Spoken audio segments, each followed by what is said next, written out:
It's now time for Talkin' Boxing with Billy C. It began as a podcast, went live on the net, and transformed into a full-blown empire. It's the only daily boxing talk show on the planet, hosted by the only guy with the balls to do it. Many have stepped into the ring. Many have tried to take the belt. And one by one, they've fallen. Another victim of the undisputed heavyweight champion of Boxing Talk Radio. Talkin' Boxing with Billy C is on now. My style is impetuous, my defense is impregnable, and I'm just ferocious. I want your heart.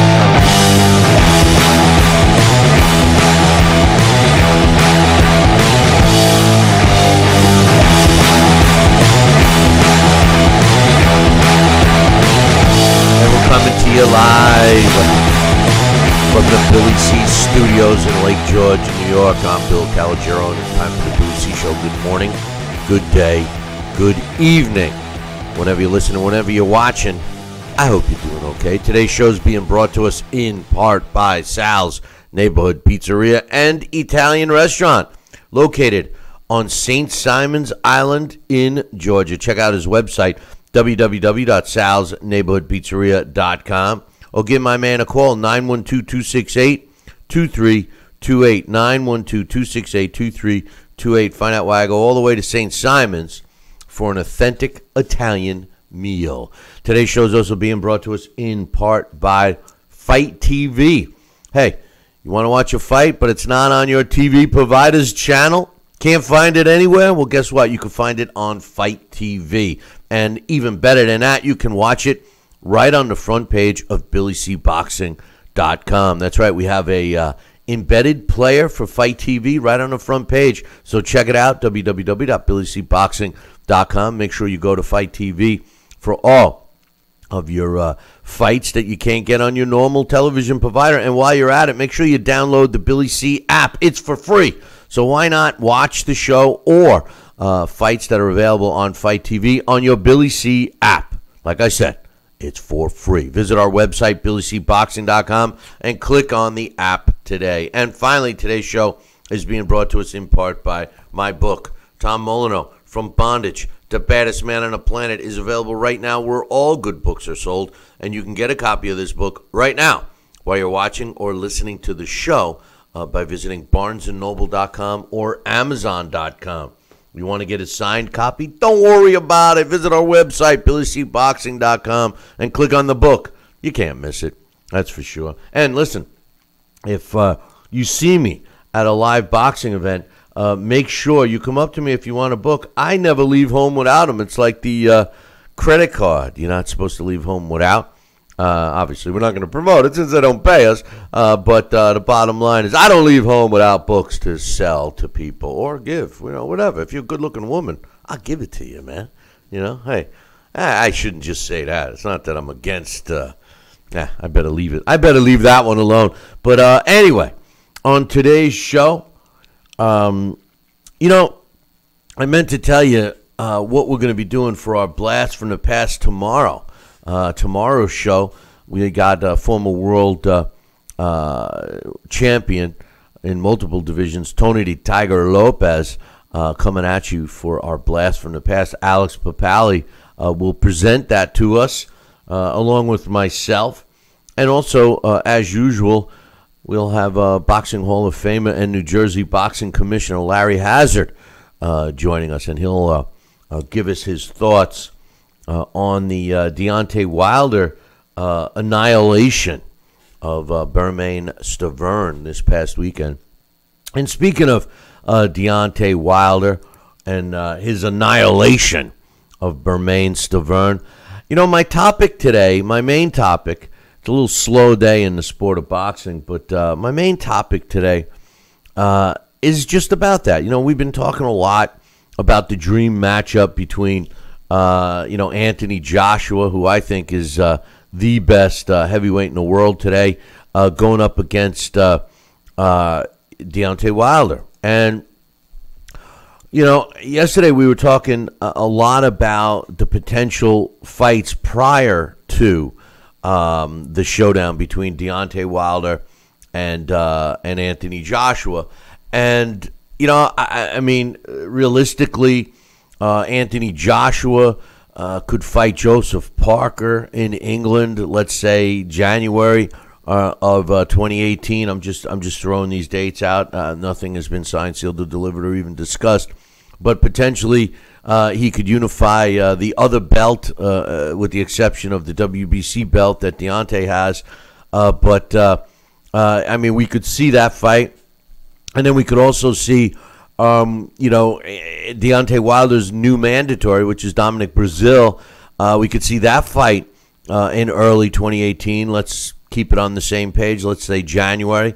And then the winners of those two fights potentially having a showdown, like we talked yesterday. And even we were mentioning on yesterday's show that it would be cool to have, Dominic Breazeale against Deontay Wilder on the undercard as the co-main event to Anthony Joshua versus Joseph Parker, since we're dreaming, and have it in England and help, get Deontay some exposure over in England, and then have the showdown between Deontay and Anthony Joshua in England later in 2018, like presumably in the summer.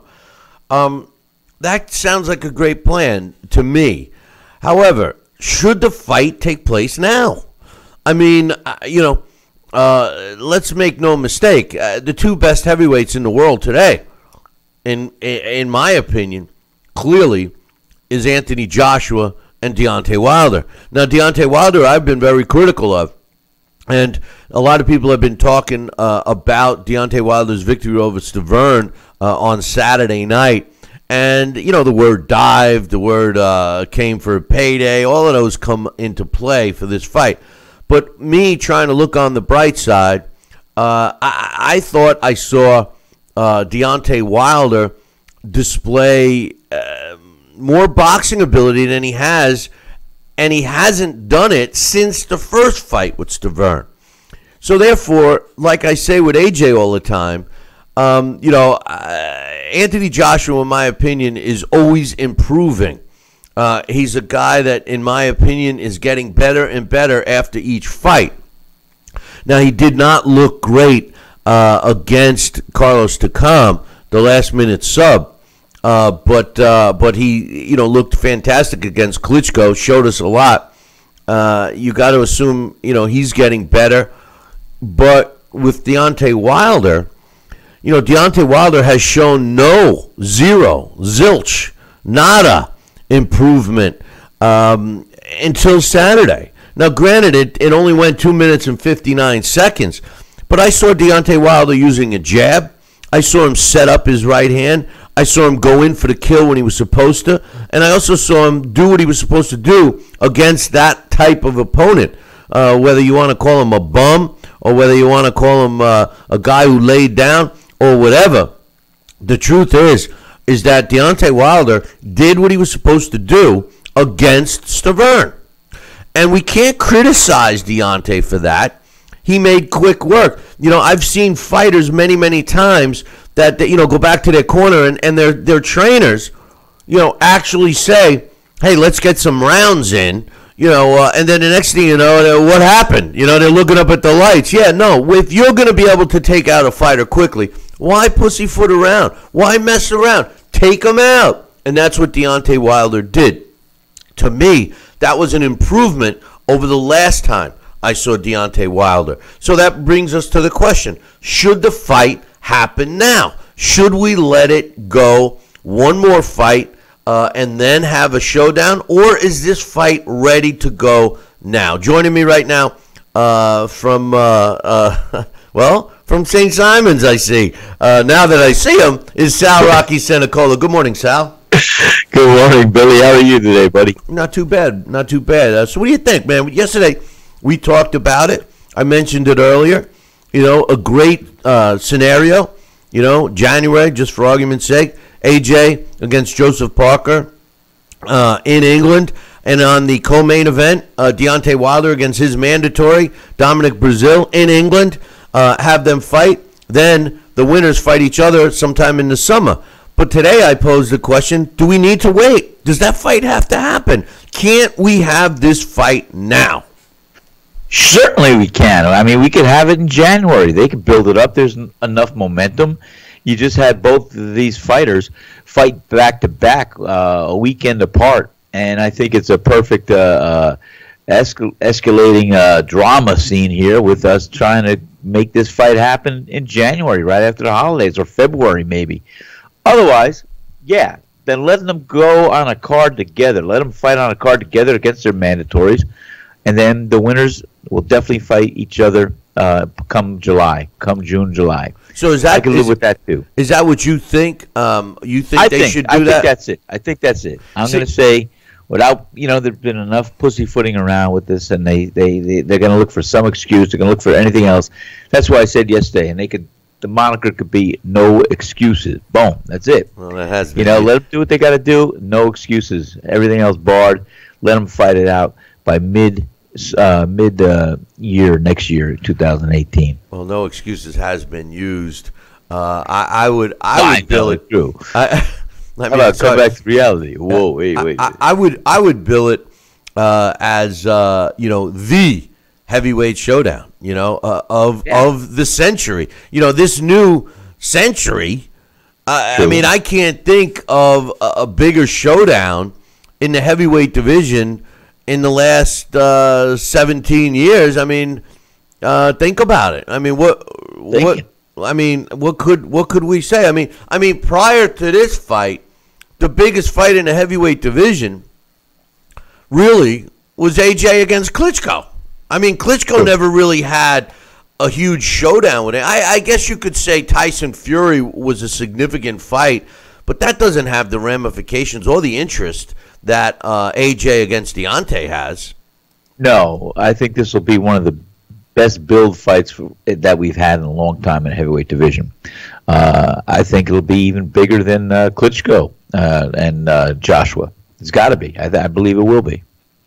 Well, I mean, I have a tendency to agree with you there, but I certainly don't think that this particular fight needs any more marination. It's there. Say the right word. I get these questions right, don't I? and Deontay has said all the right things. And yesterday I was reading the quotes that really struck home with me anyway about Deontay. And they were like, I want to prove, I want to fight the best. I want to prove I'm the best. I want to prove it to myself. I want to see if I am the best. And I can't tell you, Sal. You know me. And listen, nobody knows me better than you. And I can't tell you, Sal. And your words are very humbling for me to listen to. Well, I know you. Let me tell you something. I have my level for respect, and I believe that statement. I don't think that. I believe your statement too. But I believe Deontay's statement 100%. I don't think that he was just BSing. I think that Deontay Wilder truly was honest when he said that he wants to see for himself. And to me, Sal, you know how that means a lot to me, because in today's boxing and in all sports really, we don't get the honesty. We get a lot of propaganda type stuff. We get a lot of, I'm going to do this, I'm going to do that. He said this, she said that. We're going to prove this, we're going to do that. But very rarely do we get 100% honesty. And I got to tell you, I think that was truly words from Deontay Wilder's heart, and I believe him. And I believe that he wants to see and / prove that he's the best, or in the other order. I think he wants to prove / see if he's the best. I do too, and I think that's what was so revealing about that statement, because, you have often suggested right here on air that Deontay Wilder most likely believes he is the best, and he is really ready to fight anybody, and he wants to fight anybody. But you also add that, it might be the powers that are around him, the decision makers that are, baiting him along and keeping him fed and keeping him happy and keeping him fat and postponing the inevitable, which should be the Anthony Joshua showdown. So with that being said, I think he called it out to say, hey, I'm here, I'm ready. I want to prove to the world and to myself that I am the best fighter, the best heavyweight out there today. And I applaud him for that. Yeah, listen, you know what? And I've been critical of Deontay, and a lot of people are talking about this fight with Stavern, not being on the level. No, Stavern. that's no. Well, whether it's true or not. All right. The only thing was Stavern was brought in here for a payday. The guy had no right to really be in the ring. He was absent for 2 years in the ring. He came in like a blimp, and he was a human punching bag. So, while I give Deontay Wilder credit, it was credit that he got rid of a bum of the month. And I'm sorry, Stavern, but he had no right showing up into a fight like that. No, yeah. Listen. But like I said,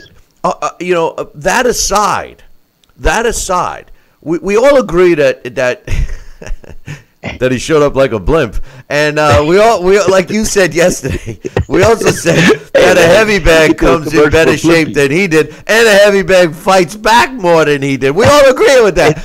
But you ever see the bag swing back, or when you send it one way, bam, it can bounce you right off. It's 100 pounds. I'll tell you what, I've never seen a heavy bag come in that fat, and I don't want to hear a heavy bag next time say, "Hey, I used to be a sand-filled bag, now I'm a water-filled bag." I'm a little dehydrated. But no, I think that with that aside, even if you want to look at the negativity, right? With all of that aside, the truth of the matter is that Deontay did what he was supposed to do. He took care. Listen. Stavern did not show up prepared. He didn't train. It was obvious. He was fat. He was this. He was that. He didn't want to fight. He wanted a payday. All those reasons. And rather than let him stick around, Deontay took him out. And that's what you're supposed to do. That's perfect. But that's what you're supposed to do, Sal. Absolutely. You're 100% right. Now, I can tell you stories. I won't tell them now, but I can tell you stories, and you're 100% right. Well, let me ask you. Otherwise, you're going to stink up the whole show. Let me ask. Well, hey, what did you eat yesterday? Let me ask you this. People were critical of AJ in his last fight against Carlos Takam. Should we compare the two? I mean, Takam clearly was in good shape, and he posed a totally different, opponent and game plan for AJ. But most of us believe that AJ should have taken Takam out of there pretty quickly, too. And he didn't. How do we compare those two fights? That's a good question. I'll tell you, Takam, he came into the fight. But, after Joshua dropped him early in the fight, I really was surprised that the fight went on as many rounds as it did afterwards. I kind of felt, I had this feeling that AJ probably could have done away with Takam at any time, but he let it go and kept going. So maybe he couldn't, or maybe he just wanted to get the workout in or put on display or do whatever he wanted to do. But I thought Takam was going to be out of there early, especially after he dropped him. What was that, the second round? I don't know. But, that knockdown, the first, it was a flash knockdown. He wasn't really hurt per se, but he definitely got caught off guard. I thought AJ, as we suggested to reflect back, could have jumped on him, but I think in his experience, and remember, AJ, I hate to say it, is learning with all these different experiences and fights. Hey, he jumped on Klitschko, and look what happened. He got dropped the next round because he was so tired. So I think he learned, and he took his foot off the pedal a little bit and just tried to dismantle Takam methodically and hurt him. And I think that was a good approach. Hey, he won. A win is a win, like I always say. Did I ever say that? No, a win is a win is you do always say that. But a win is a win, no doubt. But obviously people are dissecting and everything. Yeah, absolutely. Now I think in when you look at the whole body of works, I think that AJ has a better resume, even though he has substantially less fights. He has a better resume than Wilder. And that's a fact. The fact that Wilder wants to fight, and the problem that we have now is AJ wants to fight and Wilder wants to fight. I think that's great. Well, the only bad part is you got There's a butt. Yeah, it is. Imagine that, a butt in boxing. A big butt. But the problem really is that there's other people involved other than the fighter. If it was just up to Wilder and AJ, this fight would have happened already. But it's not. You got You got promoters that have to make decisions. You have management that has to make decisions. You have television networks that have to make decisions. And all of those people, when you add it all together, it equals money. And the problem is that one side wants to be the A side. They both want to be the A side. They both want to make the most amount of money. So how much of a stumbling block will it be? How long will it take to close the deal? And in the meantime, if the sides are so far apart, what happens is they say, well, listen, we're not going to wait around and spend the next 5-6 months negotiating. We're going to fight so-and-so. You know, and that's where your idea yesterday makes a lot of sense, especially if both fighters come in, put on great performances in the UK. Because let's face it, there's one thing I don't think should be an argument or a discussion: the fight, the showdown, so to speak, and that would be a good title, the like heavyweight that. Showdown. The showdown, so to speak, will take place in England. It makes no financial sense to take place anyplace else, Sal.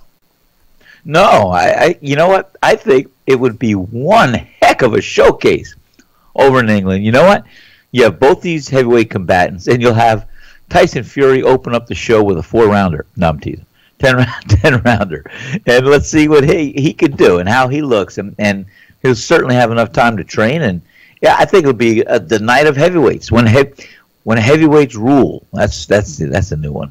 Yeah, that's great. I like that. I just think, I think it's great. I think, like I always say, boxing, the promoters, and I think Bob Arum coined it, but the marination process, I don't agree. I don't agree with that. Maybe a little bit. Maybe a little bit, I agree. But at this point, that fight can't get any bigger than it is right now. He said, and he said, and she said, and she said, and I'm the best, you're the best, he's the best. It's all been said. The fans want it. The fighters want it. The promoters want it. The networks want it. They all have to get on the same page.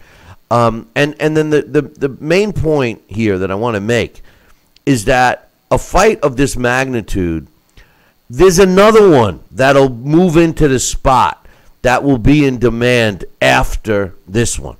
This isn't the only fight in the heavyweight division. And the beauty of boxing is once you have that showdown fight between two guys that are on a collision course, another guy pops up into the picture. So to let it wait and marinate makes no sense. No, it doesn't. And even when they tried to get the third fight finally completed between Roberto Duran and Sugar Ray Leonard, I thought that was a year or two too late. But that's the whole thing, the marination process, this and that. It's hot now. The fans want it now. So let's deliver it now. Well, I agree. It's ready now. Hold that thought. We're going to take a short break. When we come back, I got some quotes that you got to laugh at. You'll see what I mean in a minute. I'll be back. Billy C will be right back.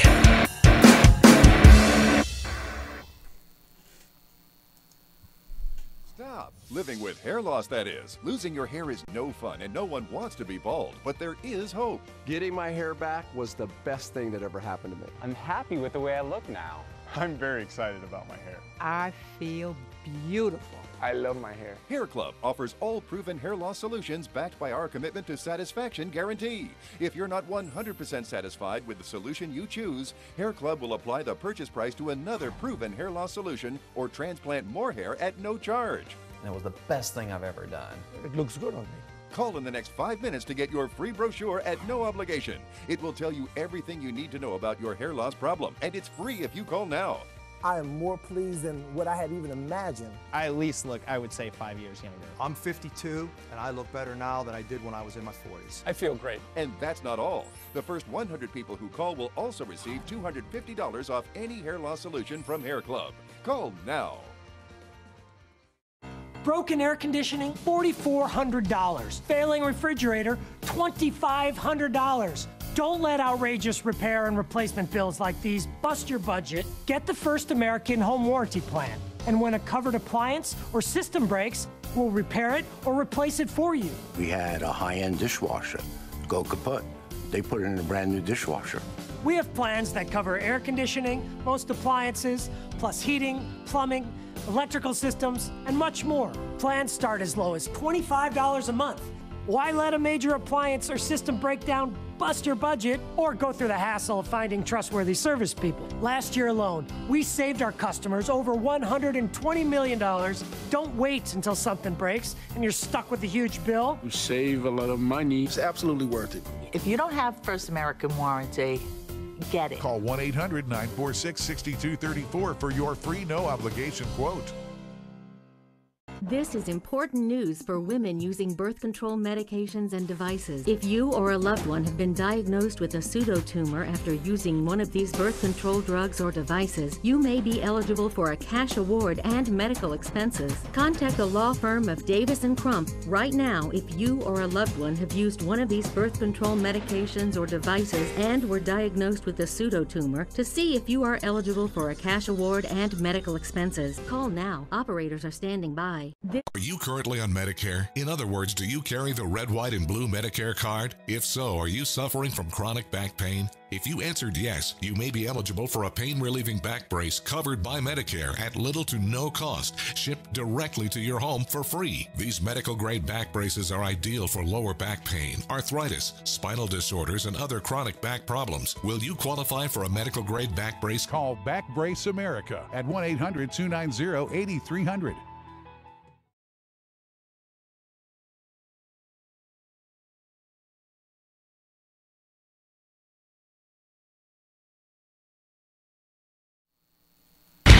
Check out BillyCBoxing.com now, or feel the wrath of the mighty mustache.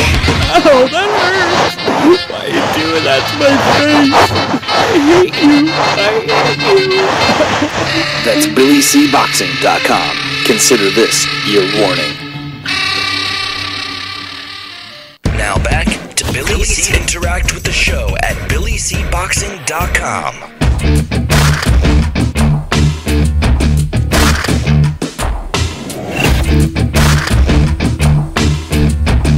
And we're back. You're watching and listening to the Billy C Show.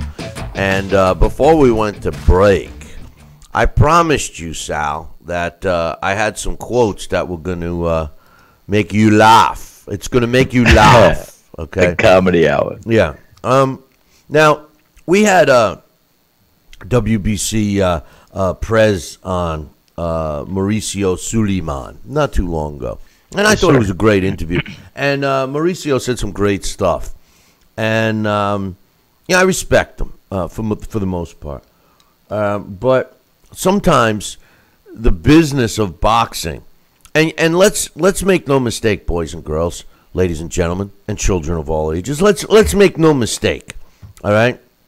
And I know they're going to try to paint it and spin it a different way, but sanctioning bodies are in business to make money. Would you agree with that, Sal? 100% true, and that's the whole thing. Boxing is a business. And let me ask you another question. How do sanctioning bodies make their money?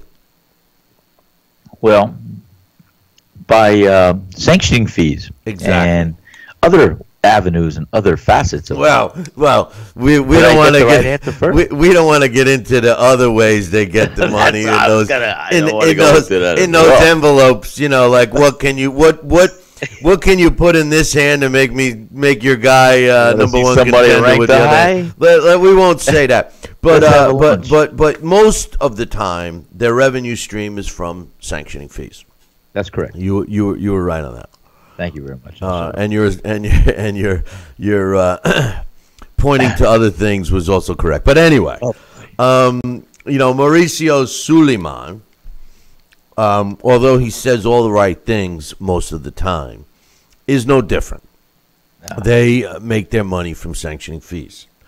So it makes you wonder sometimes, do the big cheeses of the sanctioning bodies basically act like Bob Arum stated one time, I was lying yesterday, but today I'm telling the truth, I swear. So with that said, Sal. Yes. Deontay Wilder, WBC World Heavyweight Champion, and ringside on Saturday was Mauricio Suleiman, who was there for the WBC, representing the WBC. And right after the fight, Mauricio Suleiman had some things to say. And let me read you his quote. Mauricio Suleiman, after Deontay Wilder knocked out Bermane-Stiverne, said, and I quote, "What a statement by our proud WBC heavyweight champion, Deontay Wilder. While a few chose to criticize and question Stiverne, I praise Wilder.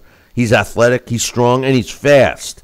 I have not seen a heavyweight throw that jab with such sharpness and precision since Larry Holmes. Stiverne was timing the jab and was moving his head very well, waiting for the right moment to counter. Then came a bomb. The right hand, which connected right on the chin through Stiverne's gloves, and down he went. Wilder stood over him, screaming, 'Get up,' which made me remember Ali, but Wilder screamed with such fury and anxiety, it was no show. This was real. Stiverne got up and was dropped again and then again. A first-round knockout, just like the good old times of Mike Tyson. So this past Saturday night, I saw three elements from legendary Hall of Fame fighters, Muhammad Ali, Larry Holmes, and Mike Tyson, all in one in Deontay Wilder. The heavyweight division is back." Wow. Well, before I say anything, what's your thoughts on that statement? That is a loaded statement that, I got to give him kudos. I mean, he said all the right things. It reminds me of the movie The Godfather when Michael Corleone says to Fredo, "Hey, Fredo, you're telling me all the right answers, but none of the ones I want to hear." I mean, let's be precise here. He is propping his sanctioning body's world champion all the kudos he can give him. And I think he's putting a little sugar on the cornflakes. Why not? It's what they do. They market. They do what they have to do. They talk it. But that's a hell of a quote and hell of a statement. I don't know yet we can classify or put in the category Deontay Wilder in the likelihood of the world-class reigning professionals as Muhammad Ali, Larry Holmes, and Michael Tyson. So that's a statement. That's a big one, and I might be a little premature, but guess what? It works for this given moment, and I will let that pass. Sugar on the cornflakes. That's more sugar than every bakery in the United States uses on a daily basis. That is complete BS. I mean, listen. That too. No disrespect. I just spent 25 minutes giving Deontay Wilder kudos, and I meant it. And I want to see Deontay Wilder do well, and I mean it. But the truth is Deontay Wilder, no disrespect to Deontay, is nothing even close to resembling Larry Holmes' jab. Muhammad Ali standing over his opponent. He's referring to when Ali knocked out my man, Sonny Liston. And Mike Tyson's explosive power knocking somebody out in the first round. Are you kidding me, Mauricio? I mean, listen, I know he's trying to promote. I know he's trying to, make his heavyweight champion look like it's the real deal. But he chose the worst three names he could mention to compare Larry Holmes, Muhammad Ali, and Mike Tyson to Deontay Wilder. Please, that is such a incorrect statement. I mean, give kudos. Kudos are deserving here in Deontay Wilder's case. But you're going to mention Larry Holmes, Muhammad Ali, and Mike Tyson as reminding you of these guys? Are you kidding me? A fighter who's yet to step in the ring with anybody substantial. Muhammad Ali fought everybody that was available to him in his era, and then some. He fought them multiple times. Larry Holmes, people criticize, including myself. He came at the end of an era, but he dispatched everyone in front of him. And the same is true with Mike Tyson. They came at the end of an era where there wasn't a big crop of heavyweights like Ali benefited from to really have the right dance partners.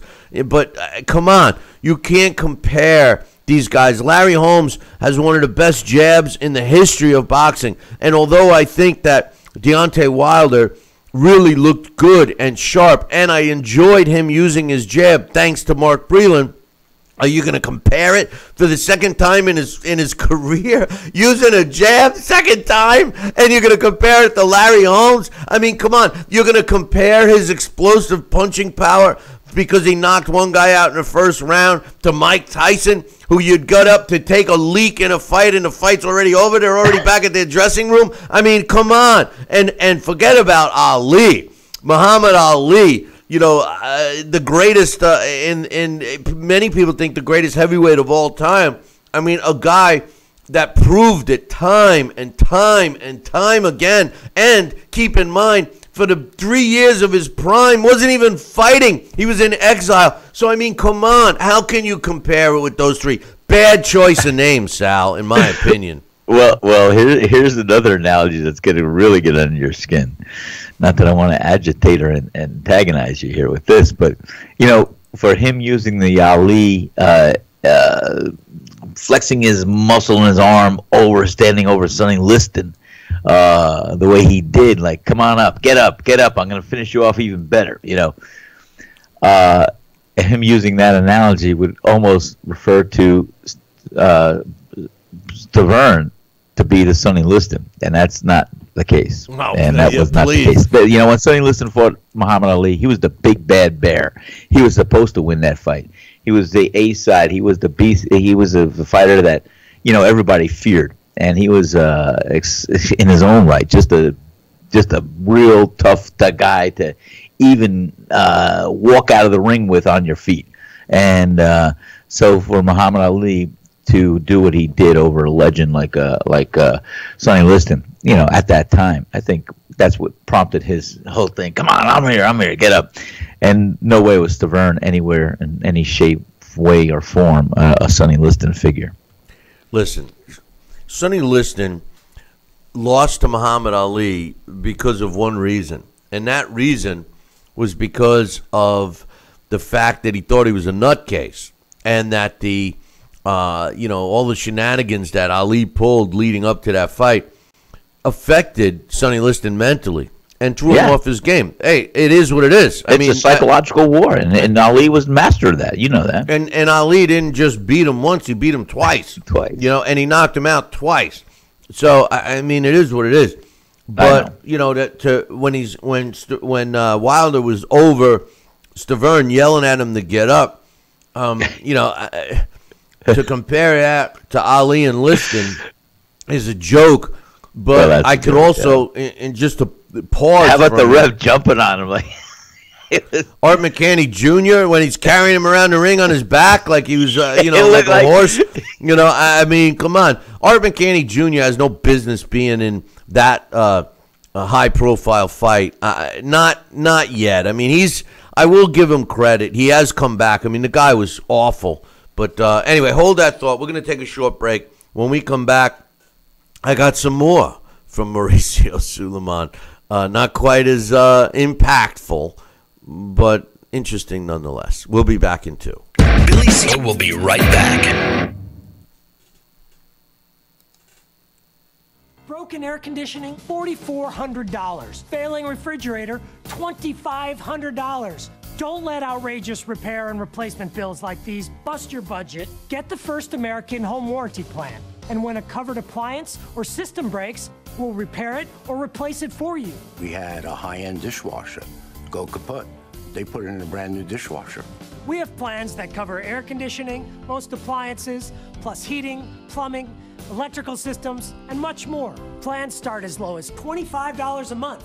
Why let a major appliance or system breakdown bust your budget or go through the hassle of finding trustworthy service people? Last year alone, we saved our customers over $120 million. Don't wait until something breaks and you're stuck with a huge bill. You save a lot of money. It's absolutely worth it. If you don't have First American Warranty, get it. Call 1-800-946-6234 for your free no-obligation quote. Stop living with hair loss, that is. Losing your hair is no fun, and no one wants to be bald, but there is hope. Getting my hair back was the best thing that ever happened to me. I'm happy with the way I look now. I'm very excited about my hair. I feel beautiful. I love my hair. Hair Club offers all proven hair loss solutions backed by our commitment to satisfaction guarantee. If you're not 100% satisfied with the solution you choose, Hair Club will apply the purchase price to another proven hair loss solution or transplant more hair at no charge. And it was the best thing I've ever done. It looks good on me. Call in the next 5 minutes to get your free brochure at no obligation. It will tell you everything you need to know about your hair loss problem, and it's free if you call now.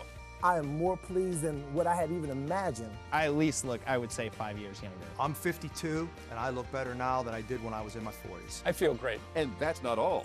The first 100 people who call will also receive $250 off any hair loss solution from Hair Club. Call now.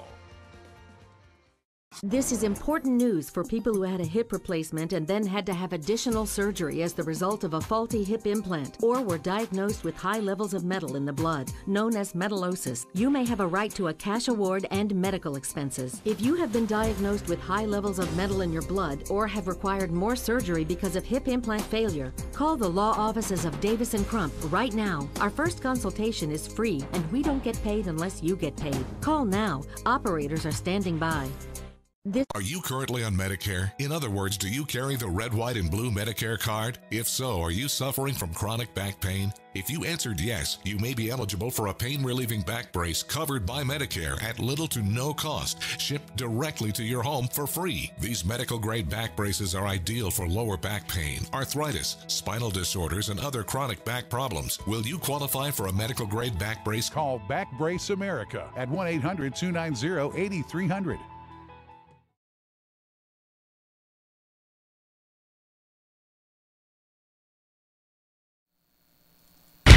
Check out BillyCBoxing.com now, or feel the wrath of the mighty mustache. Oh, that hurts! Why are you doing that to my face? I hate you! That's BillyCBoxing.com. Consider this your warning. Now back to Billy C. Interact with the show at BillyCBoxing.com.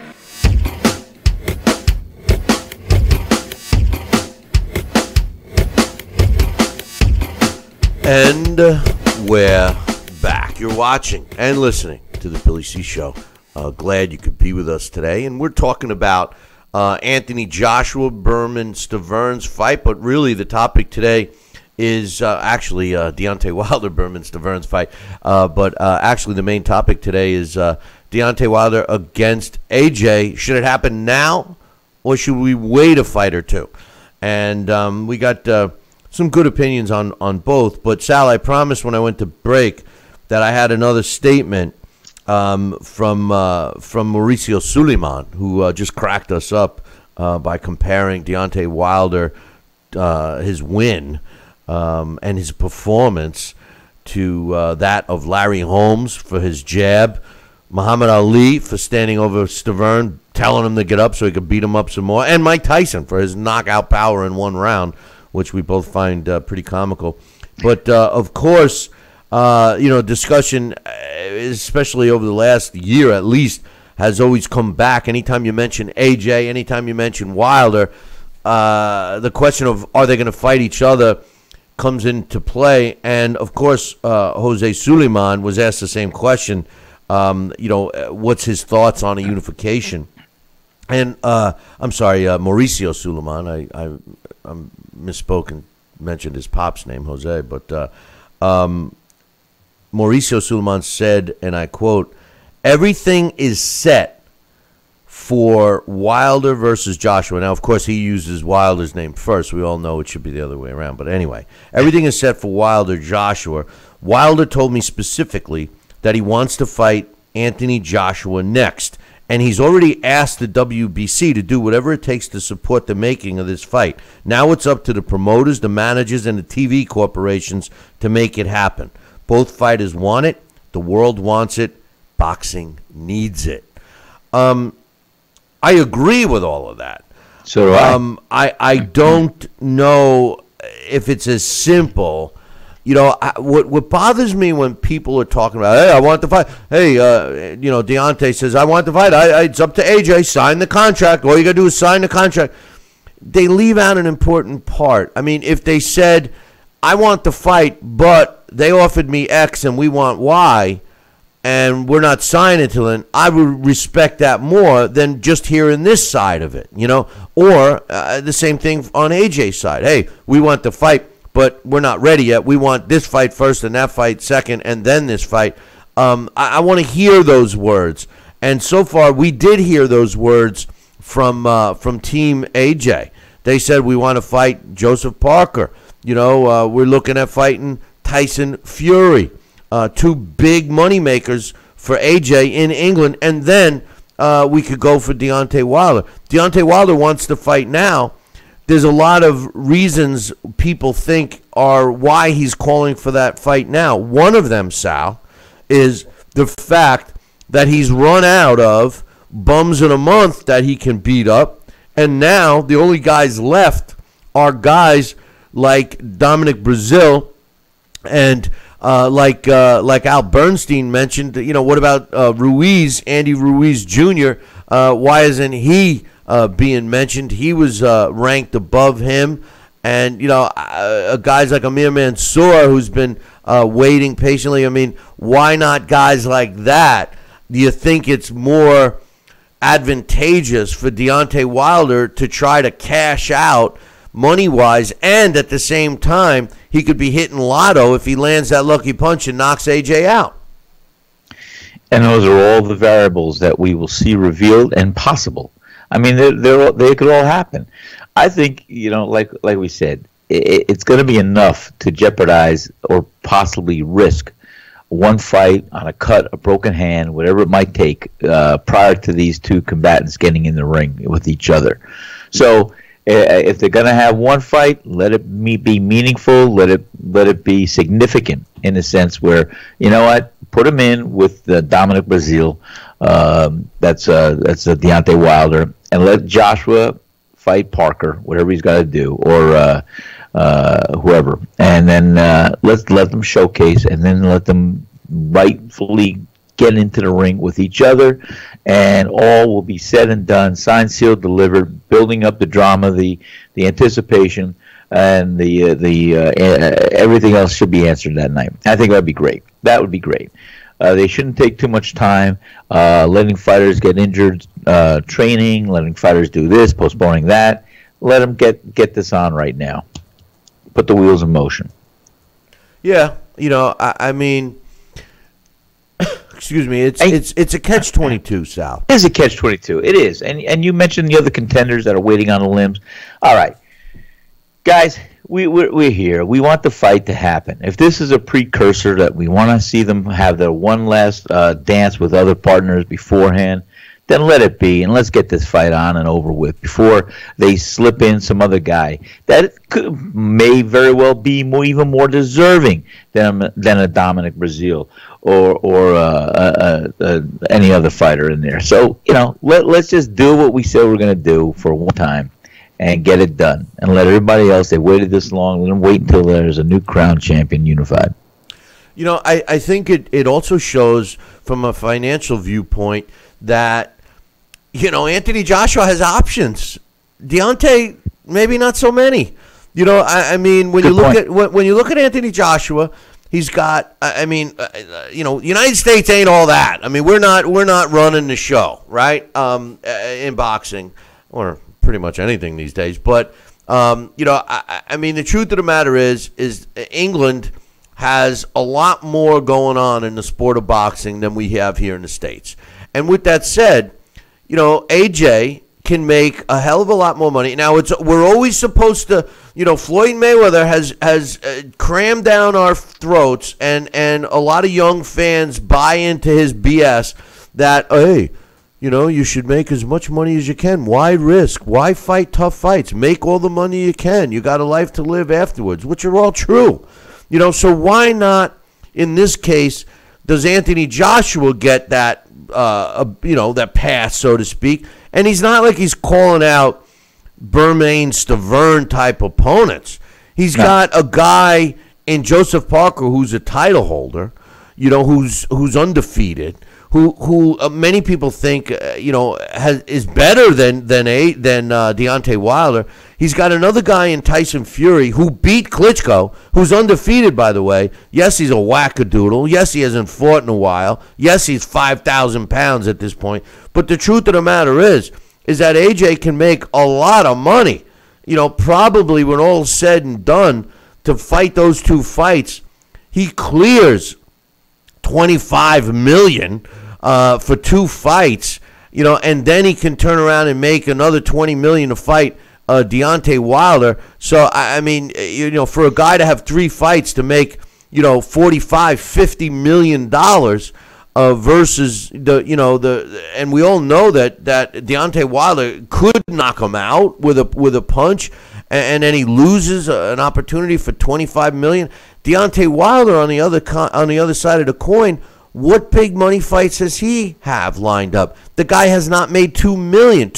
He has not made $2 million yet in a fight. Anthony Joshua made close to 30 when all was said and done in his last fight against the Khan.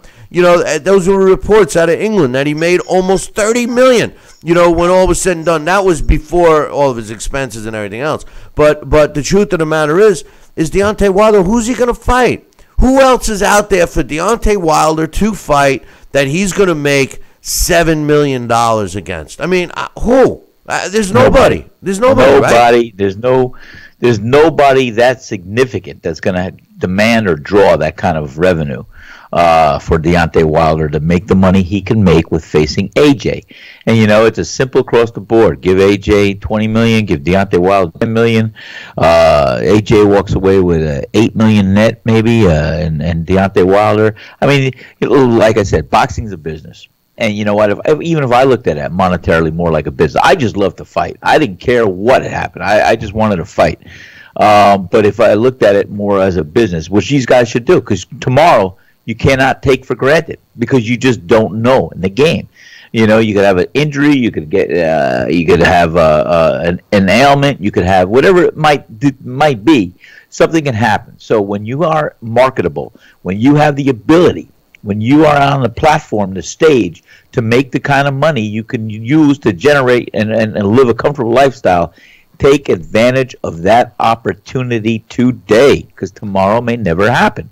That's why I think Deontay Wilder is so adamant about trying to get that fight next. I think that he realizes, or the people around him are telling him, that that's his opportunity to make the most money. And like in any fight, Deontay Wilder, just like AJ, takes just as much risk at being knocked out by anybody on any given night.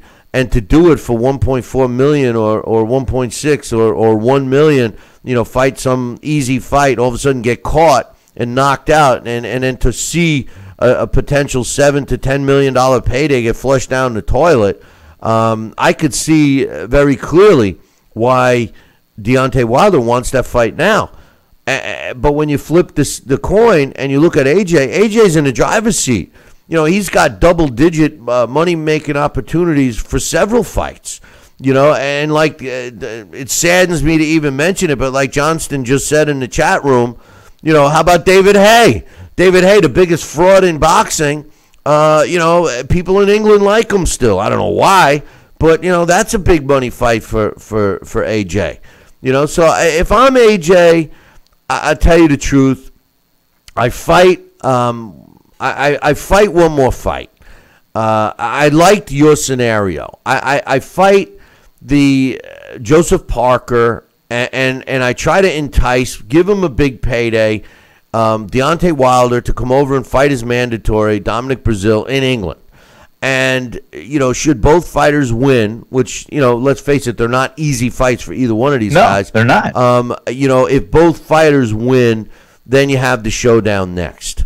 And then, depending upon what happens, even the loser of AJ Wilder has options. They have those fighters we're talking about. They have Tyson Fury. They have David Hay potentially. They have an Amir Mansour, an Andy Ruiz Jr. They have those fights available to them. As a matter of fact, they're more viable because you would say, well, listen, you got a loss, now you beat this guy and you're back in the mix, and that's a true statement. That's why I'm saying that the fight that people want to marinate all the time, there's always another big fight that everybody wants to see. Absolutely right, Billy C. And I'll tell you another thing. These guys could be set for life. All they got to do is have this fight and have a rematch clause. No matter who loses, they're going to have a chance to get back in the ring and dance again with that partner and make the same money, or if not more, if it's a great fight. You don't know. But they should have a rematch clause, which I'm sure they will. But, that ensures the opportunity, no matter who loses, to get back in the ring and try it again and also have a good payday. Like I said, nothing is promised for tomorrow in the game of boxing or life in general. Doesn't matter what it is. And so, you know what? Let's ensure and sew it up and make sure it happens in 2018. I agree. And, the truth of the matter is there's always another fight. Always. And they should maybe they should fight now. Maybe with everything we just said, maybe we don't need to see a preliminary fight. Maybe, AJ and Deontay should get it on right now, as Mills Lane would say. Maybe they should make that fight happen right after the holidays, in the month of January, or like you suggest, early February, and get it over with. Then all those other fights will open up. Each of those fighters will have an opportunity. And like you said, a rematch. I listen, in all my years managing fighters and everything else, when a world title fight comes in, you take it, and if you're the champion, because the champion gets to put the rematch clause in generally, unless you're Canelo Alvarez. The truth of the matter is that of course you put a rematch clause, and in this case, AJ and Deontay are both champions, so therefore part of that contract has to have a rematch clause. The unilateral kind of contract. They're both going to have the need to have a rematch clause. And not only that, but you wonder, bilateral. Now I'm thinking, I wonder how that works. You have an automatic rematch clause for either fighter. The loser must have the option. The way it has to be written is the loser of the fight, who would have to have had a rematch clause in the contract, has the option of making the rematch or not. So in other words, both fighters have a rematch. The loser makes the decision if they want the rematch. Like Klitschko did. Like Klitschko did. I say have the, and you're right, Sal. They could make the same money, guaranteed 2 fights, win, lose, or draw. And in some cases, like they did with Canelo and Triple G, they already have the purses set. They already know what they're making. They already know what's in play for the rematch. They already had it all mapped out. So that could be something that AJ and Deontay do as well. I agree with you 100%, Billy. I think it's a great idea, and these guys should, as Mills Lane say, get on, and let's see what happens. Yeah. Well, we'll see what happens, but we'll see. And you know what? And one other thing too, because I had to get sold on this, but there's no way, shape, or form that I could put up any argument other than AJ's desire and wanting to come to the United States to be showcased in front of the U.S. fans. But man, let me tell you, he's got. Remember that movie on Golden Pond? He's across the Golden Pond. He's right on the Golden Pond. I mean, fight in the UK, man. This guy's got a backyard full of the gold nuggets. That's where the rainbow ends, right there. No, the fight, to me, the only reason it would happen in the U.S. is if for some reason AJ wanted it to. And that's what I'm saying. He may do that. In fact, that could all be mentioned in a rematch clause. Hey, we'll have the fight here first, and then if we need to do a rematch, it's going to be, if we do it, it's going to be in the U.S. So, either way, if he wins, he wins. If he loses, he wins. Whatever. Getting off the heavyweight topic for a moment here, it was announced yesterday that, nobody liked, Yuriorkis Gamboa more than me. I mean, it's crushed me to see his demise. And not only that, but I was ringside for a performance that, he was booed out of the ring and he got the win. And I was also ringside when he was destroyed. I didn't think that we would see him again, but it was announced yesterday. Now, the fight that's taking place November 25th at Madison Square Garden between Sergey Kovalev and Shabransky, which, has a guy dropped in desire to see more than Sergey Kovalev? I mean, I don't know anyone. I have no interest. I couldn't care less. I know, and you know what? You're not the only one, Sal. I don't hear. I mean, prior to his second fight with Andre Ward, all you heard about was, from true boxing fans, was Sergey Kovalev. He's this, he's that. That's right. After his last, and he won that first fight, and he needs a rematch. I know. I was there. It happened last November 20th, I think, or 19th. No, but my point is, has anyone dropped out of people's interest quicker than him? No, nobody. I was so looking forward to that first fight he had with Andre Ward. And many of us, and we did a long post-fight show, and 90% of the callers and 90% of the people felt that Kovalev did win that fight, by a decision. With add up the scorecards, round by round or point by point, it just came out to see that he did squeak it out.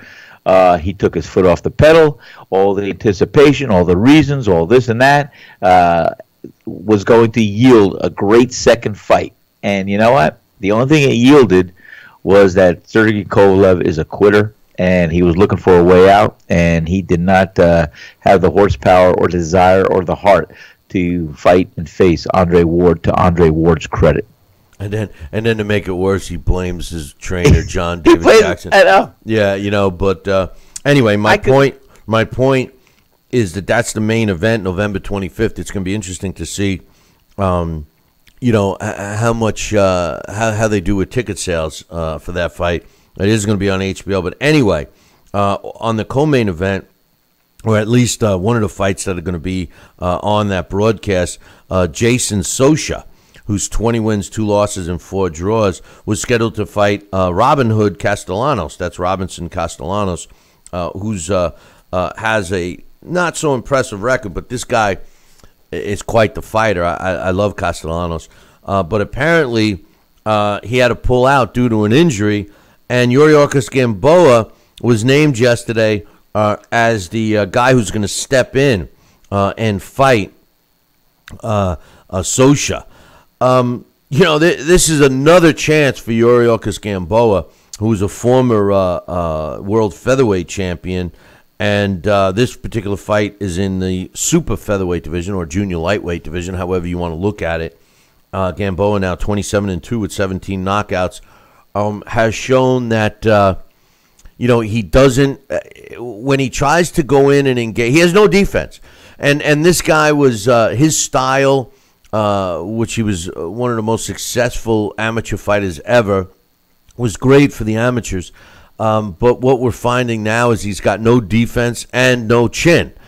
So when he goes in and, tries to let his hands go, and that's the other problem.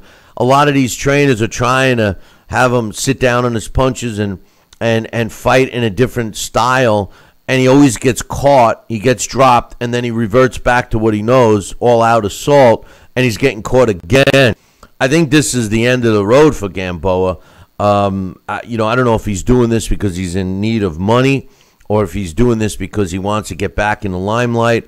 But nonetheless, I would assume that this is Yuriorkis Gamboa's last chance to get back in the mix because he just has not looked good in his last several fights. What do you think about this, Sal? I think you're 100% right. This is his last chance to have the significance to market himself and to be on the top level in the future. So I give him credit, and hopefully he wants to come back because it's his heart, it's his passion, it's what he wants to do, the desire to get a fight of redemption Otherwise, if it's in need of money, well, then he's got a payday, and hopefully he'll apply it accordingly and do well afterwards. But either way, this could be his last big fight, and we're just going to have to wait and see what happens. And the funny thing is, it's not even a huge fight. No. At least he gets on HBO. Hopefully, that's a part of a TV broadcast, and I think he's got a lot to prove. And I think what you're saying is true. If he looks good, there'll be other doors opening for him. But hey, listen, let's take a short break. When I come back, we got emails to read. I got some sports scores to catch you up on, and also a throwback of sorts, the way it used to be for one of the top boxing networks. And I'll explain what I mean in about 2. Billy C will be right back. Part of the Billy C Boxing Network. Over the age of 50 and considering buying an annuity in the next 60 days, I have some important news for you. Don't buy an annuity until you understand the pros and cons of annuities. A free book to help you maximize your retirement income from television host and 3-time author Josh Melberg has been released. This book reveals little-known truths about annuity strategies in simple-to-understand terms. Grab a pen right now because we are about to offer you this free book that unlocks the 5 little-known secrets we believe baby boomers and seniors should know before buying an annuity. Call 800-493-9652 now, and you'll receive a free copy of Josh Melberg's book, Next Gen Annuity Strategies Revealed. As a bonus, we'll also send you the #1 mistakes retirees are making with their investments today, and a free DVD on how you can get up to 33% more income in retirement. Call 800-493-9652 to have your free information kit rushed to your door. Again, that's 800-493-9652. Broken air conditioning, $4,400. Failing refrigerator, $2,500. Don't let outrageous repair and replacement bills like these bust your budget. Get the First American Home Warranty Plan. And when a covered appliance or system breaks, we'll repair it or replace it for you. We had a high-end dishwasher go kaput. They put it in a brand new dishwasher. We have plans that cover air conditioning, most appliances, plus heating, plumbing, electrical systems, and much more. Plans start as low as $25 a month. Why let a major appliance or system breakdown bust your budget or go through the hassle of finding trustworthy service people? Last year alone, we saved our customers over $120 million. Don't wait until something breaks and you're stuck with a huge bill. You save a lot of money. It's absolutely worth it. If you don't have First American Warranty, get it. Call 1-800-946-6234 for your free no-obligation quote. If you or a loved one have had hernia repair surgery with mesh reinforcement and suffered infection, chronic pain, mesh migration, mesh failure, organ damage, or needed additional surgery, call the Rely On Group right now. You may be eligible to receive a cash award and compensation for your medical expenses. Your voice deserves to be heard. Call the Rely On Group to be connected with a personal injury attorney for a free consultation. Call 800-715-4869. That's 800-715-4869. Snacking has never been this exciting. At Graze.com, we combine wholesome ingredients with the flavors we all love to create over 100 exciting snacks. Like these. We'd love to send you a Graze sampler box for free. Just go to Graze.com, enter the code ENJOY36, and we'll mail your free box to your home or office. Join thousands of Grazers already in love with our exciting snacks. So come to Graze.com for your first box free.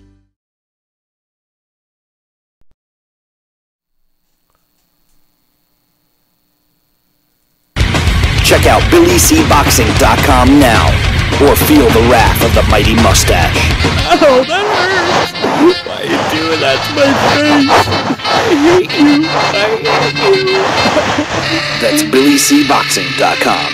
Consider this your warning. Now back to Billy C. Interact with the show at BillyCBoxing.com.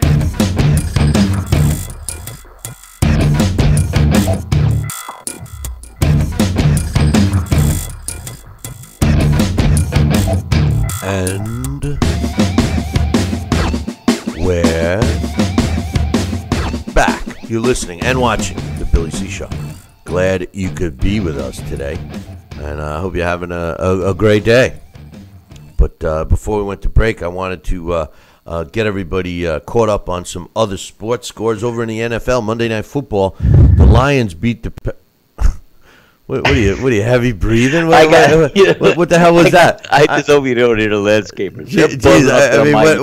What are you doing? Is this like one of those phones? They're buzzing away. They're trimming away. Hey, I got more motors going on inside my head. I just want you to understand that this isn't that part-time job you have as a sex phone guy. I mean, easy with the breathing. We're going to tell you about that. 1-800-NUPTY. Yeah, 1-900. Again, in Monday Night Football, the Lions beat the Packers 30-17 last night.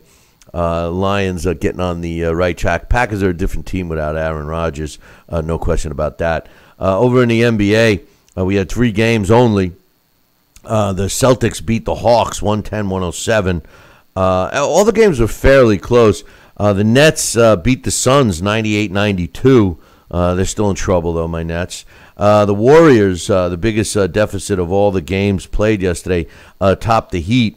They beat the Heat 97-80, 17-point win there. Over in the NHL, the Bruins beat the Wild 5-3. The Maple Leafs beat the Vegas Golden Knights 4-3 in a shootout. The Rangers beat the Blue Jackets 5-3. The Capitals over the Coyotes in overtime 3-2.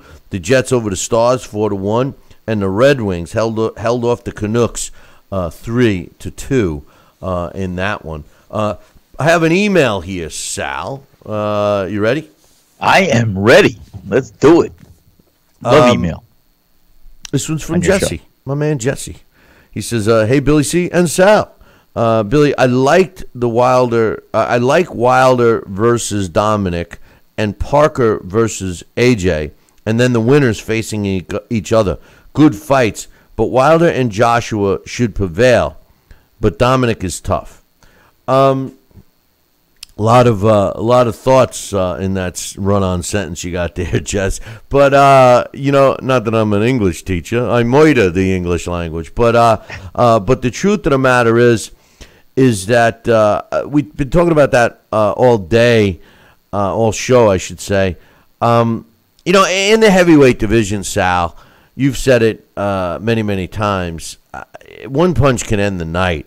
And, to drag it on, I mean, both of these guys are in a position right now, and I'm meaning both guys, meaning AJ and Deontay Wilder, are both in a position where, their mandatories or the fighters that they have on their radar are not easy outs. Joseph Parker, although I think AJ can handle him fairly easily, is not an easy out. Dominic Brazil, slow, methodical, not as much skill as Deontay has, but not an easy out. This guy has got a granite chin and he's got some pop. So I give them credit if they fight a preliminary fight first. I really do. And I'm okay with it if it's those opponents. If it's Anthony Joshua against Joseph Parker and Deontay Wilder against Dominic Brazil, and then the winners fighting each other, and if they fight on the same card like you suggested the other day, I'm all for that. But if it's any other opponent, including Tyson Fury or David Haye for AJ and anyone else for Deontay, I have a problem with that. What do you think? I think Billy, that's the clause, pal. That's the Santa Claus. I'm telling you. You said it right on the head. There is no other fight more significant. And that's what I'm saying. Showcase both these fighters on the same card with their fights. Have Tyson Fury do a preliminary. And you want to throw in something else for the lighter guys? Put Sean Porter in with Keith Thurman or somebody else. But the bottom line is, this will be a stellar card, just as it is with those 3 heavyweight fights. And, Tyson Fury, of course, looking on. But no, if they can't fight their prospective opponents that we mentioned, Dominic Brazil and Parker, then you know what? They should go right at each other right now. Why take a chance and why step aside for anyone less significant than these 2 heavyweights fighting those opponents? So I think that the deal has to be put right in force right now. Let them fight these 2 respective contenders. And if it's anybody else, forget about it. Let these 2 guys get in a ring right now and dance with each other the way they should. Porter, you mean Captain Caveman Porter, that guy. Speaking of which, Sean Porter, according to Jesse, this is Jesse's email. He says Sean Porter deserves a big fight against either Thurman, Crawford, or Spence Jr., or maybe even Horn versus Gary winner. I like Porter's heart, his willingness, and toughness, but his technique is horrible. That may prevent him winning against the top guys. He's too wild and lunges with his punches. He needs to be more compact and short with his punches. I agree with that. I mean, you're not going to change this guy at this point. They should have brought in someone else to help his pops a couple of years ago. I think he's a little too far gone. It is what it is. This is what you get when you get Sean Porter. And I think that would prevent a guy like Thurman or Crawford or even Spence from fighting him. Not that they're afraid of him, but his style, his wildness could cause a headbutt that could hurt them down the road. You know, people don't understand that, Sal. You know, these guys that get an unintentional headbutt and then get criticized, it's not the fight that they're in that really affects them with the headbutt. I mean, sometimes it does if it's you know, so hard that it makes them dizzy and you know, they can't perform, if it's so gruesome that the fight goes to the scorecards or whatever. But the reality of a serious head clash is the fights that take place down the road. That scar tissue, that the skin becomes weak on the outsides of the scar, not the scar itself, but scars heal stronger. Right, the scar is stronger, but the skin around it, so that becomes susceptible of opening up every fight after that. So you know, if you're a young gun like Terrence Crawford, Errol Spence, or even Keith Thurman for that matter, you know, why risk a future? I mean, look, we're talking about Thurman against Spence or Crawford against Spence or Thurman. Those are the fights. I love Sean Porter. Don't get me wrong. You know I do. But this guy is out of control. I mean, this is, you know, he takes a brawler to a new level. And it's hard to watch. Even as I'm a fan of Sean Porter, it was extremely hard to watch him fight Granados on Saturday. I don't know. I loved watching him. It was easy for me because, like I said, I respected his overwhelming, swarming style and just his aggressive nature, his heart, his mental toughness, and just his desire to win and throwing punches from all angles. And yes, he missed a few. And like I said, it's like practicing with the punch pads and going to the ring pretending punch pads are still up there. You know, you're throwing those punches. If you're going to throw 1, 2, and 3, you land one. Well, he does come back with 4, 5, 6, and he'll land one of those too. So, you know, I love his heart, love his desire, love his conditioning. So here's a guy, he may be limited in other areas, but he's accentuating his assets and properly doing so. And with that being said, you got somebody in here now that wants to come on board and say, hey, we're going to make you more of a boxer. We're going to have you look and do this. It's not going to be the same fighter. You're going to ruin him. And you could teach him defense, slip a few punches now and everything else, and that's great. Or parry a few punches, do a little more feinting and be a little more direct.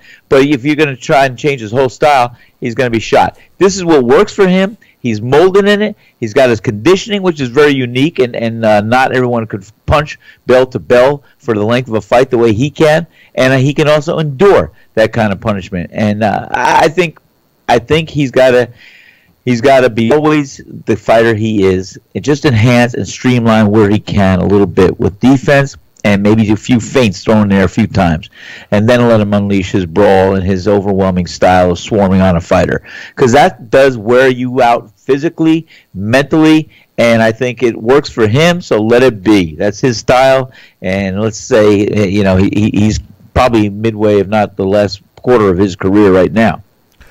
I can't argue with anything you just said.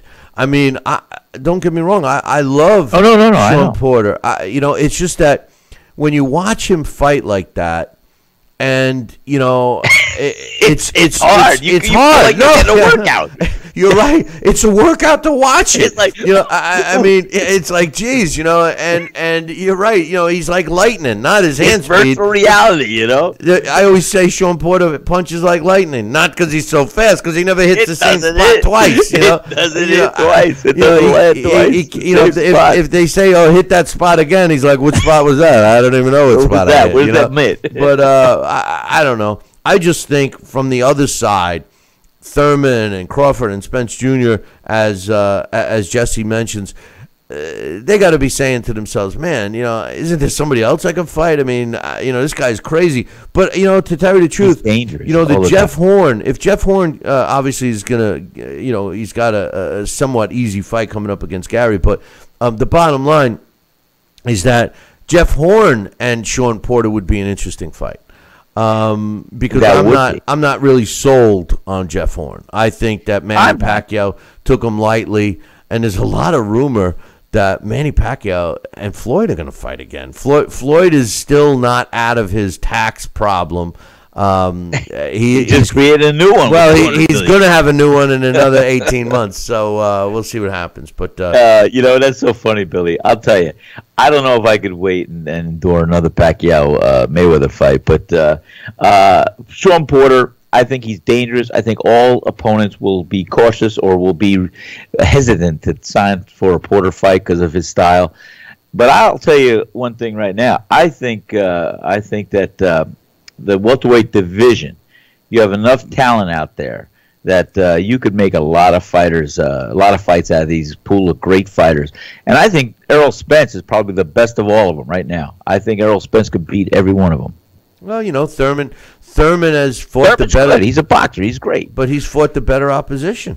He has. He has. And listen, I'm not disputing. That's the next fight I want to see is Thurman and Spence. Well, I'm not disputing Spence's, his abilities because he clearly has them. But credit where credit's due. Keith Thurman has fought the better fights, and as Coach just mentions in the chat room, that the WBO has already inserted Terrence Crawford as part of their deal as the mandatory for Jeff Horn. So they're moving on without Manny Pacquiao, which is fine. But what bothers me about that is the fact that Terrence Crawford has not fought at welterweight yet. And that's, I agree.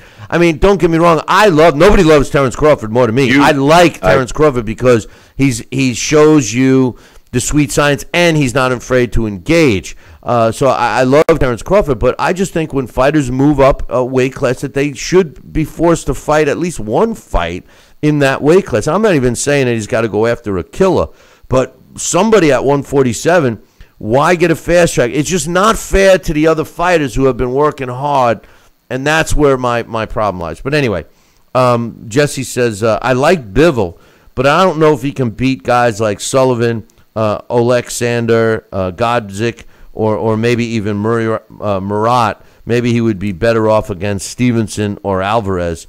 Stevenson, I've heard that name before. Is he still active in the light heavyweight division, Adonis Stevenson? Because he's a fraud.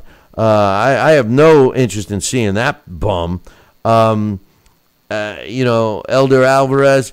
I kind of agree with Jesse about. I don't agree about Sullivan. You know what I do agree with? I don't know what to agree with, but I do agree. Let's agree. Let's agree on something. I do agree that Dimitri Bivol needs to fight a big name. Dax made the statement yesterday. Oh, he's the best in the division. And all this stuff. How can he be the best when he's 11-0 now or 12-0? I mean, and he hasn't really fought anybody.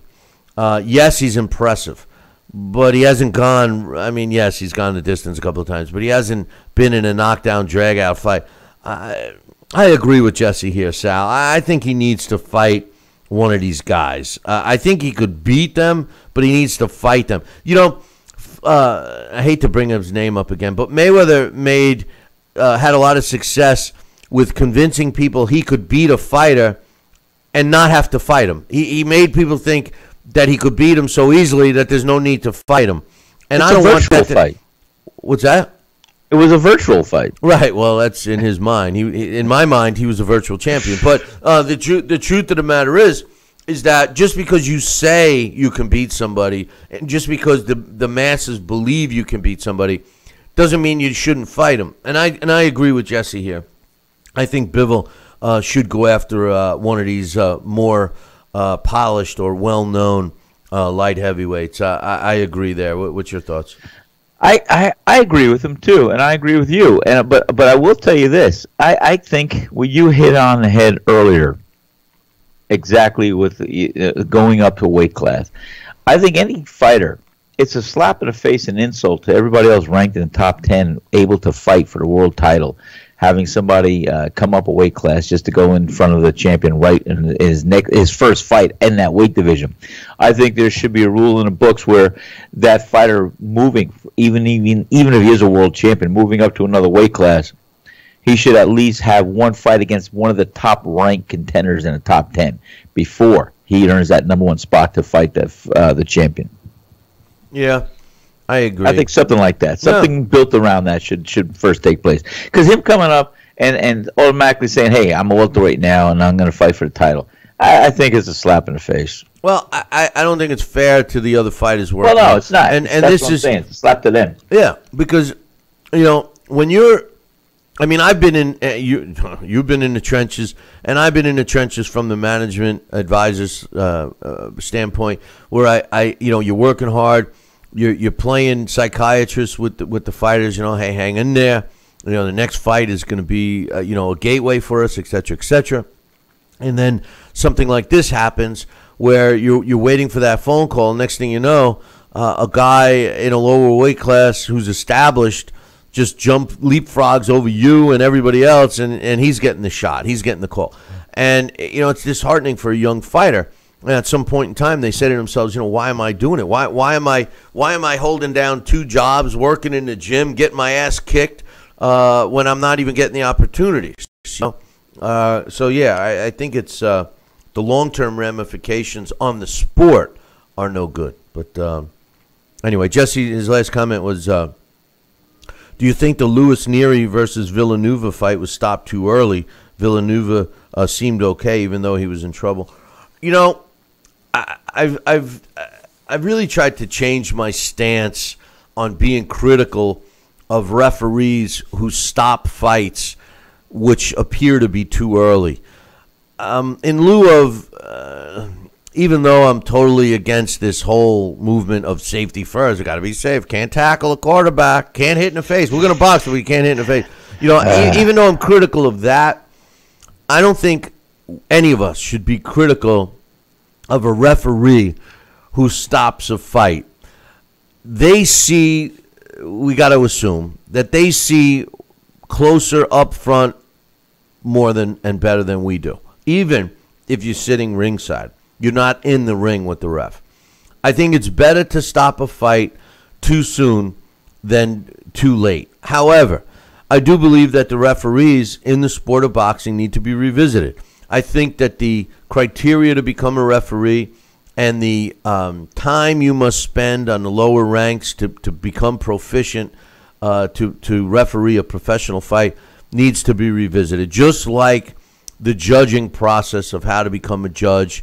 And quite honestly, even as a trainer, I think all of that needs to be revisited, and some type of education has to be put in place, because we're getting rah-rah men as trainers. We're getting incompetent judges.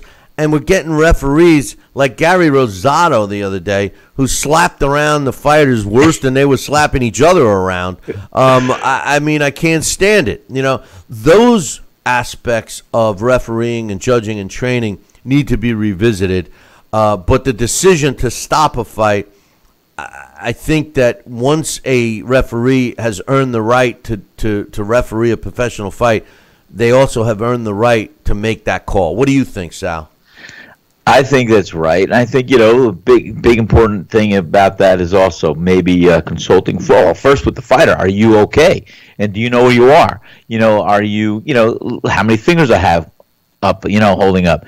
Those are all valid questions. And, because if you have a concussion, you're going to lose your memory sporadically or so right then and there. But you could. But bottom line is, it's definitely safety first for the fighter, because it is a devastating blow that could end one's life or cripple them forever for the rest of their life. And I agree that I'd rather see a fight stop too soon than too late when it's that dire, when it looks like it's going to be inevitable that he's going to lose anyway. But I think there should be some things put in motion other than just asking the fighter. He's got to articulate, and he's got to convince, he's got to sell the referee that he is okay, he desires to fight, and maybe flashing and look in the corner of a ringside physician, although I don't know who's going to want that liability either. But, hey, should we let this continue? Hey, you just gave me an idea. I think I want to become a referee or a judge. Maybe I'll go to judge. I didn't go to law school, but I still want to become a judge. Here come the judge. Here come the judge. Here comes the judge. Look at everyone. Here comes the judge. Wasn't that Flip Wilson? That was Flip Wilson. That was either Flip Wilson, and that was that Laughing? Yeah, that was Rowan and Martin's Laughing, I think. It was Laughing? Here come the judge? I think it was Rowan and Martin's Laughing. Here comes the judge. Okay. Here comes the judge. Look out, everybody. I know Geraldine was I used to love Flip Wilson. Whatever happened to Flip? Whatever happened to him? I'll tell you, I love Flip Wilson. I wonder how many comedians he inspired too. That rose and had a great. Yeah, but great career. the thing about Flip Wilson was he had his show, and I don't remember anything. Did. I don't remember anything after that. I got to look into that. I got to look into that. It's a trivia question, not boxing, but it's a trivia. I loved Flip Wilson. Me too. It was great. But anyway, it's not funny, but. Okay, fighter, you just got knocked down. How many fingers am I holding up? Well, Mr. Referee, which hand are you talking about? Or you want me to add them all up? You're out. You've seen, one of the, like I said, there's got to be something put into motion. Because you know what? If a fighter still feels he can fight, you got to prove that he still has his wherewithal, and that he wasn't given a blow that could make him think differently, or give him a concussion, or he lost his memory. I still reflect back often, and I've said it here maybe more than once. One of the funniest lines was on ESPN on Thursday night with the ESPN Championship bout. I think it was Ron Barkley fighting, who was it? Now I forgot the guy he fought. Oh, James Broadaxe Broad. And I think Barkley dropped him, or somebody, he was hurt, and he comes back to the corner, he's barely hanging on, and the referee asks him, "Do you know where you are?" He says, "Yeah, I'm in one hell of a fight." Yeah, that's right. Hey, you know what? And he went out there the next round. I think he knocked the guy out. If it was Barkley, but that was one moment on ESPN that I will never forget. Flip Wilson, just to set the record straight, died in 1998 of liver cancer at 65 years old. He was the one that did Geraldine, and then remember, the devil made me do it. Hey, Geraldine, the devil made me do it. That's right, the devil made me do it. And he was good. Hey, listen, boys and girls, if you've never seen or heard of Flip Wilson, punch him up. There's plenty of video clips up on YouTube. And Flip Wilson was a class act in the 60s and 70s. Class act. I loved watching his shows. I can't believe he's been dead that long, almost 20 years. 1998. Anyway, we lost him too young at 65. That's for sure. Especially because you and I are approaching those years. Yeah, I know. Well, the older you get, you see a guy in the obits, 95 years old, and I say to myself, "Geez, he had his whole life in front of him." He died so young. I'm shooting for 100. I've been saying since I was a kid, I want to do 100 push-ups on my 100th birthday. Did you see the guy the other day? 110. 107. World War II vet was at what was it? I think it was a football game. They had a World War II vet, 107. God bless, and he looked good. He was in a wheelchair, but he looked good in that wheelchair. But hey, the last guy in a wheelchair that I remember. Well, that's not true, but I'll never forget the image of Joe Louis wheeling him out for a world title fight in Vegas in a wheelchair with his big hat on. And I remember watching it thinking he was in his 80s or 90s, and come to find out he was only in his 60s. The guy was in his 60s. Man. I mean, it was terrible. But anyway, age fit. Let me say this real quick. Boxing had evolved when cable networks came on. Boxing had evolved into HBO being the premier and Showtime being its little brother, right? True. And 100% true. People wanted to get on HBO, and Showtime was that other network that showed some great fights. And over time, I think it's safe to say that, and both of them had double shows. HBO's After Dark and their HBO Championship, and then Showtime had their Showtime Championship Boxing, and also Showbox, the next generation. And I loved Showbox. Now let me finish the thought real quick by saying this. It's kind of switched. I mean, Showtime kind of has some, let me just say that they have better fights more often than HBO has of late. I think HBO needs to do some revamping, but that's another story. But one of the things I always loved about Showbox, the next generation, was the fact that it was exactly what the title suggests. We got to see young fighters on the way up fighting other young fighters in what generally was very competitive fights. And we got to hear a talented broadcast team in Steve Farhood and Barry Tompkins calling the action. So we got to see, not only good commentators, but exceptional fights. Well, over the last several years, that hasn't been the case. Showtime buddied up with Al Heyman and Premier Boxing Champions, and a lot of times we see fighters that look good on paper, but really it's a showcase fight. The moral of the story is this weekend we have a quadruple header on Showbox, and it reminds me of the old days of Showbox, the next generation, prior to Steven, don't leave your kids alone with him, Espinosa, when he was calling the shots, all right? But Friday, just as a plug, which I normally don't do, there's some really good fights on Showbox. Luis Rosa, 23-0 in the featherweight division, is taking on Yundale Evans, and Yundale Evans is 19-1 with 14 knockouts. Also, Rasib Budotov is 7-0 with 6 knockouts, taking on Yair Gonzalez, who's 19-0 with a draw in a welterweight fight. In the heavyweight division, Junior Fay, who's 12-0 with 7 knockouts, who, by the way, has beaten Joseph Parker in the amateurs not once but twice, is taking on Fred Latham, who's 9-0 with a couple of draws. U.S. Olympian from 2016, Charles Conwell, 5-0 with 5 knockouts in the super welterweight division or junior middleweight division, is taking on Rocky Zapata, who's 4-1-3. I like these fights, and it's going to be a showcase for me in a sense because I want to take a look at these fights, Sal, and they look like they are throwback Showbox, the next generation fights, and we'll see on Friday if they're not what we've become used to with showcase fights. So hopefully that'll be the case this weekend. What's your thoughts?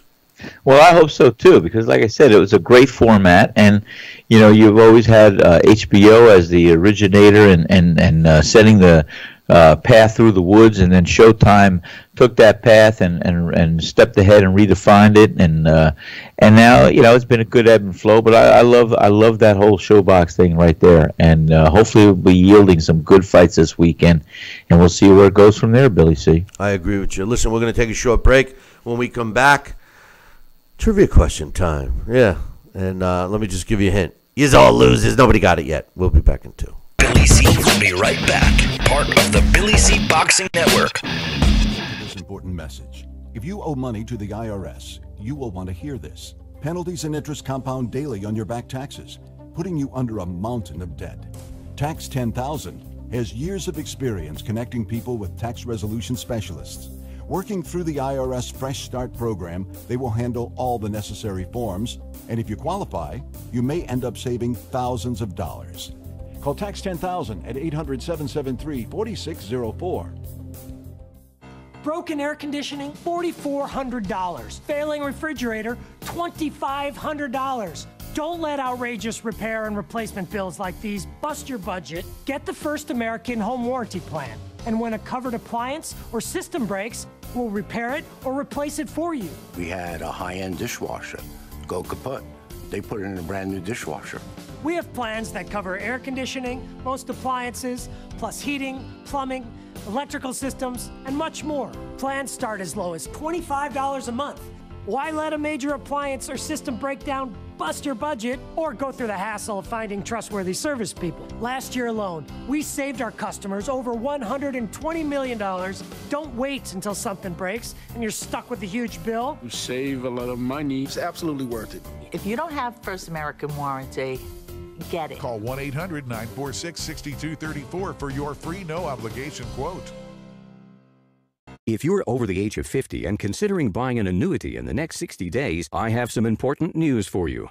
Don't buy an annuity until you understand the pros and cons of annuities. A free book to help you maximize your retirement income from television host and three-time author Josh Melberg has been released. This book reveals little-known truths about annuity strategies in simple-to-understand terms. Grab a pen right now because we are about to offer you this free book that unlocks the 5 little-known secrets we believe baby boomers and seniors should know before buying an annuity. Call 800-493-9652 now, and you'll receive a free copy of Josh Melberg's book, Next Gen Annuity Strategies Revealed. As a bonus, we'll also send you the #1 mistakes retirees are making with their investments today, and a free DVD on how you can get up to 33% more income in retirement. Call 800-493-9652 to have your free information kit rushed to your door. Again, that's 800-493-9652.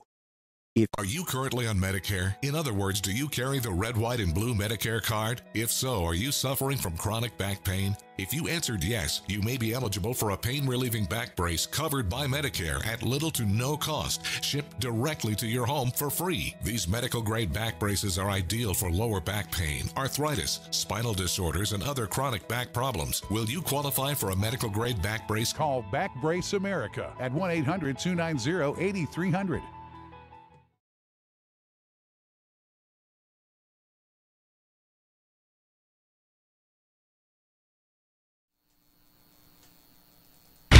Check out BillyCBoxing.com now, or feel the wrath of the mighty mustache. Oh, that hurts! Why are you doing that to my face? I hate you. That's BillyCBoxing.com. Consider this your warning. Now back to Billy C. Interact with the show at BillyCBoxing.com.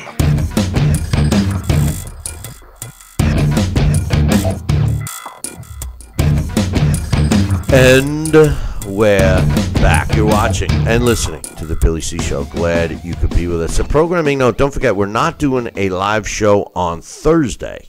We will not be doing a live show on Thursday, but as far as I know, we will be here on Friday. So we'll let you know. We got, the holidays are coming up, and the schedule gets a little messed up. Plus, we're waiting for the official announcement, days and times for our new series that Sal and I worked on, Billy C's Boxing Revisited, will be being aired on several television networks. The contracts are in place. We're just waiting for the actual days and times that these episodes will air. So keep you posted on that. But Sal, we got this trivia question, and it's been a tough one. So we're looking for the first person to get this answer correct. I got some hints, so maybe you can give us your thoughts. But the question is, who did Jack Dempsey say was the greatest fighter of his weight and height that he ever saw, Jack Dempsey? So here's some hints, today's hints. This guy fought and completed his career prior to 1965. He was not a heavyweight. He was a former world champion. Any ideas? One fighter I used to watch 8mm reels as a kid, and actually inspired me. I thought it was a great fighter at any weight, and he fought multi-divisions. and was a world champion was Henry Armstrong. Ooh, great answer, Sal. But no, that wasn't damn. it. But that I was going to say that was a good one. And that's smart. No, that's smart. That's a good answer and a good starting point for all you guys. So heed what Sal Rocky Senecola says. I'm going to ask you one more time, and I'm going to give you another hint in here. Not you, Sal. The boys and girls, ladies and gentlemen, and children of all ages that are listening. And if you're the first one to email me the correct answer, Billy at Talkin' Boxing. That's TalkinBoxing.com. You'll win the prize, which is your very own copy of the Title Bout Championship computer game, the same one that Alex uses for our Blast from the Past for the simulations. And tomorrow's Blast from the Past, Tony the Tiger Lopez. So you don't want to miss that. The question is, who did Jack Dempsey say was the greatest fighter of his weight and height that he ever saw? Here's some hints, and I'm going to add one more. This guy fought completely. He did not fight after this. Prior to 1965, he was not a heavyweight, was a former world champion, and his name, his initials, both have the same letter. His first and last name have the same letter. And wow. I'm not going to give you the letter. I'm not going to give you the letter. All right. And I had another hint that would have given it away. That's a heck of a hint. But if you're the first one to email me the correct answer, Billy at Talkin' Boxing, TalkinBoxing.com, you'll win the prize. And I promise the next one after this will be a hell of a lot easier. On this day in boxing history, November 7th, in 1988, Sugar Ray Leonard knocks out Donnie Lalonde in the 9th round to win the WBC World Light Heavyweight title and the newly created WBC World Super Middleweight titles, and that took place in Las Vegas. This always amazed me, this fight. Not that Sugar Ray Leonard won, but that the WBC made the consolation that Sugar Ray Leonard could fight for both weight class titles in one fight, because that would say that if it was a super middleweight, that means the weight limit was 168, because if he fought higher than 168, he would be light heavyweight, not super middleweight, and you're not allowed to simultaneously hold two weights. So this was a gift for Sugar Ray Leonard. Yeah. No disrespect to Sugar Ray, but it is what it is. That took place on this day in 1988. On this day in 1970, one of the greatest middleweights ever, Carlos Monzon knocks out Nino Benvenuti in the 12th round to win the world middleweight title. It took place in Rome. On this day in 1981, Tadashi Miura wins a 15-round decision over Rocky Fratto to win the vacant WBA junior middleweight title, and that took place in Rochester, New York. I have a connection to Rocky Fratto. When I was promoting his son, Rocky Fratto Jr., it was Rocky Fratto himself. Rocky's father didn't fight Mihara, but Rocky Fratto had some fighters that I worked with him together on. So little tidbit there. On this day in 1989, Nana Konadu, because his father's name was Rocky too. But this definitely wasn't his father. His father fought in the 50s and early 60s. But anyway, on this day in 1989, Nana Konadu wins a 12-round decision over Gilberto Roman to win the WBC junior bantamweight title. It took place in Mexico City. On this day in 1908, Jimmy Gardner wins a 15-round decision over Jimmy Clabby. It was a battle of the Jimmies to win the Louisiana World Welterweight title. It took place in Louisiana. And like we had said, all the way up until the 30s, I believe, many states had their version of the world title. So we have a lot of titles out there today, and there were a lot of titles out there in yesteryear. Not as many as today, but there was certainly a lot, and this was an example of one. As a matter of fact, I mentioned at one point Sugar Ray Robinson, the greatest fighter ever, the best ever, if you will, when he fought in the middleweight division, his first middleweight title that he won first world title was actually the Pennsylvania World Middleweight title. So a little tidbit there. And finally, on this day in 1992, the Professor, Azuma Nelson, wins a 12-round decision over Calvin Grove to retain his WBC World Super Featherweight title, and that took place at Caesars Tahoe in State Line, Nevada, on this day, November 7th in 1992. You have something to say there, Sal Rocky Sanicola? I do, if I may add. Wasn't Calvin Grove from Jersey? That I don't recall, my man. I think so. I think he was. I think we used to see him fight. I might have even fought on one of his undercards in Atlantic City, but for some reason I want to say he was from Jersey. Maybe not, just around the surrounding states.